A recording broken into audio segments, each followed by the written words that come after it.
قاضی سیفی سرخس کے قاضی القضات اور عالم دین تھے، مگر بزرگان دین اور صوفیہ کے منکر تھے۔ کئی بار لوگوں کو تیار کیا کہ حضرت شیخ ابو سعید کو قتل کر دیا جائے، مگر کوئی نہ مانا۔ بالآخر ایک شخص تیار ہو گیا۔ آپ واز فرما رہے تھے، دوسری طرف مساجد اور بازاروں میں اعلان کیا جا رہا تھا کہ فلاں جگہ قاضی سیفی خطاب کریں گے۔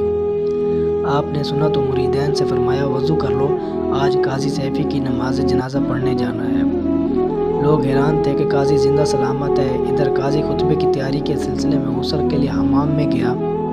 اس سے چند روز پہلے ایک شخص جیل سے رہا ہو کر آیا تھا، جسے قاضی سیفی نے اس بنا پر قید میں ڈالا تھا کہ اس نے طلاق کی قسم کھائی تھی۔ عورت جدا ہو گئی تھی اور اسے مہر اور دیگر اخراجات برداشت کرنا پڑے اور قید خانہ میں رہنا پڑا تھا۔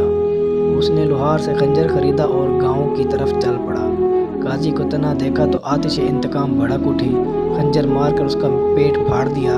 شہر میں شور مچ گیا۔ حضرت نے فرمایا کہ قاضی نے ہمارے قتل کا حکم دیا تھا، وہ ہمارا کیا ہوتا تھا؟ ہم نے اس کے قتل کا اعلان کیا، وہ خدا کا کیا ہوتا تھا؟